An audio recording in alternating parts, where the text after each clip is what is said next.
Okay, so today I'm going to be making Queso Blanco from scratch, but I wanted to show you the store-bought processed brand from Velveeta or other brands, you know, the off-brand variety. This is normally the go-to cheese when you're trying to host a party or take something to a potluck, or if you just feel like eating some nachos at home. And you also could toss in a can of the famous Rotel diced tomatoes and green chilies.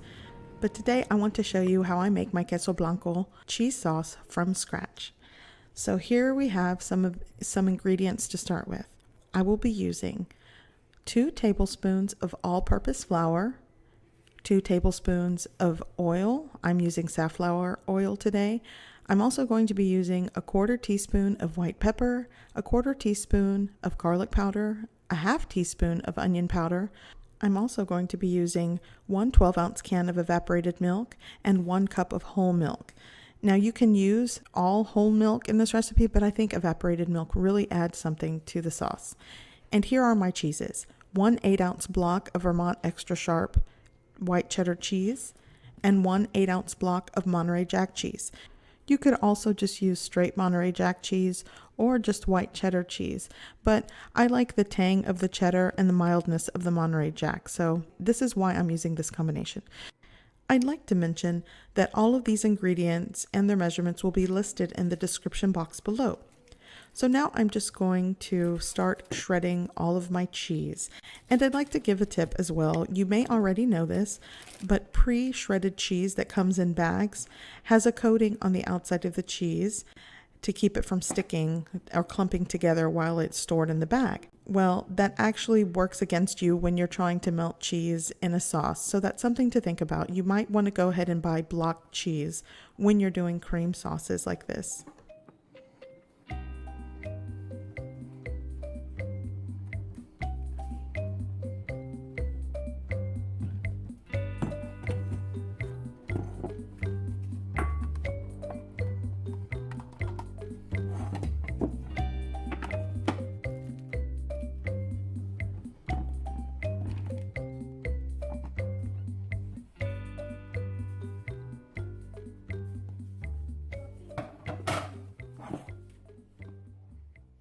Okay, all of my cheese is shredded, and I'm going to go ahead and place that all in the bowl together. And I'm going to set that aside, and we're going to get started on this cheese sauce. But, as you all know, accidents happen, and of course I nicked myself, not while shredding the cheese, but when I was trying to clean the grater, so just be careful.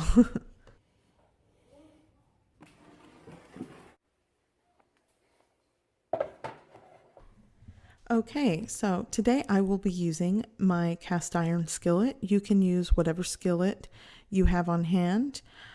This is what I will be using today.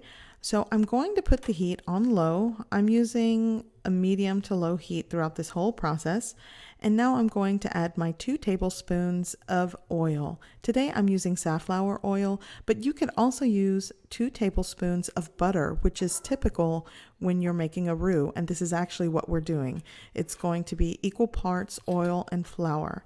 So I'm going to go ahead and preheat the oil a little bit. And while that's heating up, I wanted to show you.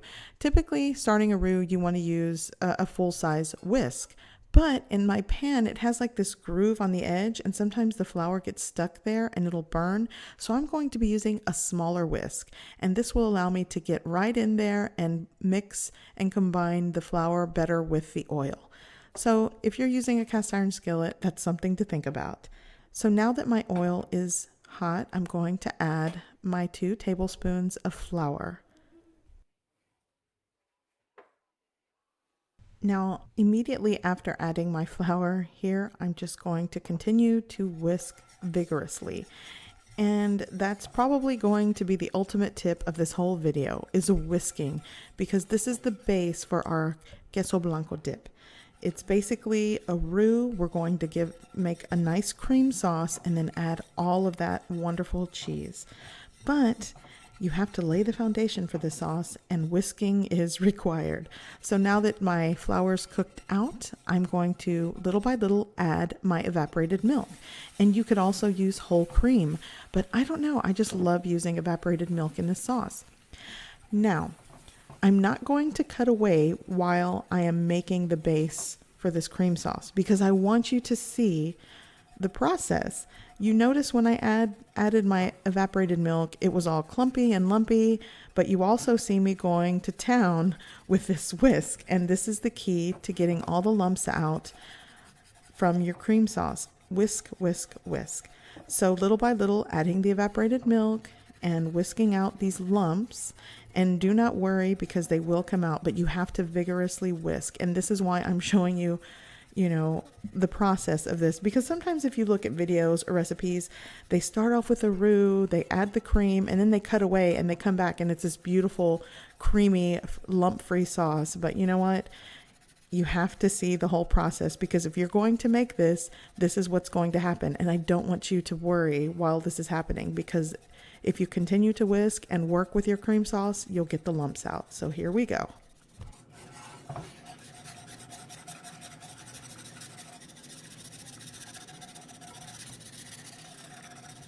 So now I'm just going to add the rest of my evaporated milk while continuing to whisk. And then next I'm going to toss in all of my seasonings. In goes the onion powder, the white pepper, and the garlic powder. And I'm just going to continue to whisk.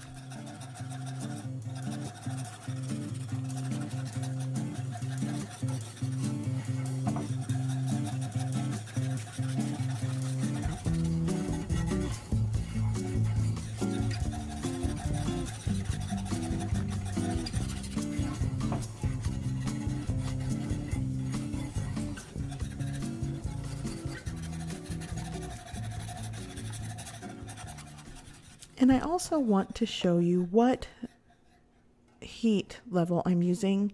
And if you can see here on the stove knob here, I have it on a 2, which is fairly low.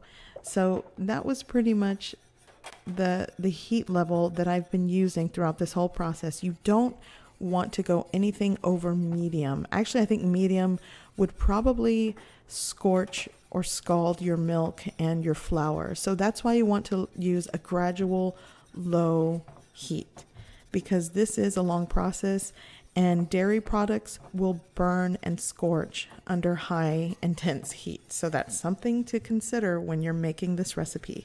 Low and slow, take your time. So I've continued to whisk at this point, and you can see my cream sauce has pretty much come together, and it is the consistency that I want it. Now it's time to add the cheese. So I'm just going to pile on the cheese into this cream sauce.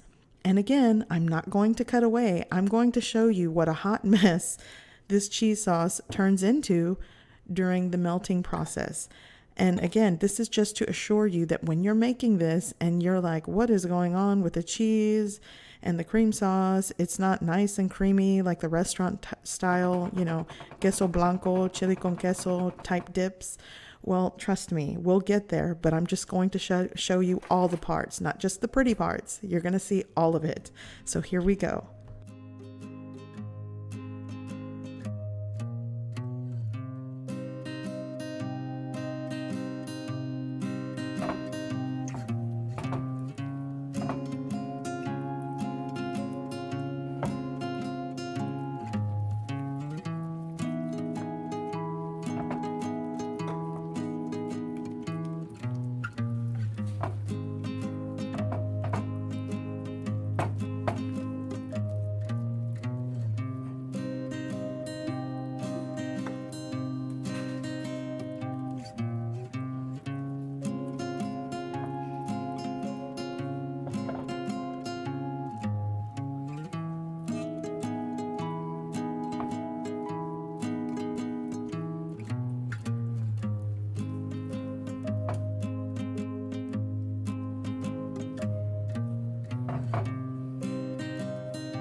Okay, so All of my cheese is melted. It's nicely combined with the cream sauce, but it is very thick.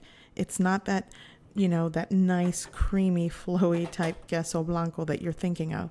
So this is where the extra cup of milk comes in. And again, tip of the day, we are going to whisk, and whisk some more. Between a half cup and a whole cup of milk is what I will be using. And I say half cup to whole cup because you might want it thicker, but a whole cup gives me the consistency that I want for this Queso Blanco dip. So here I am whisking away, and I will be adding a quarter cup of whole milk at a time.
So now my Queso Blanco cheese sauce is ready. It is the perfect consistency, and I'm going to serve it with homemade tortilla chips. At the end of this video, I will put a video icon for my guacamole dip recipe. And in that video, I show you how I make my own homemade tortilla chips. So here I am, I'm going to serve this in one of my small dipping bowls. It's a typical type bowl that you would get at a Mexican restaurant for your queso or your salsa. And I can't wait to try this. I'd also like to add that you can add jalapeno, tomato, pico de gallo, your favorite salsa, or a can of green chilies. But I just wanted to show you how to create the sauce. And you can make it your own and add whatever fresh element or salsa you like. But this is the way I'm going to eat it today because my kids are picky.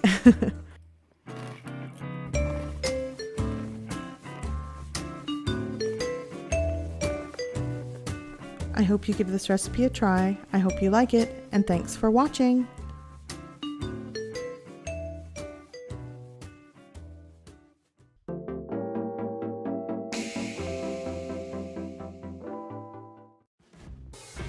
Hey guys, you can click on the video icons for more recipes, or you can click on my picture icon to subscribe. Thanks for watching.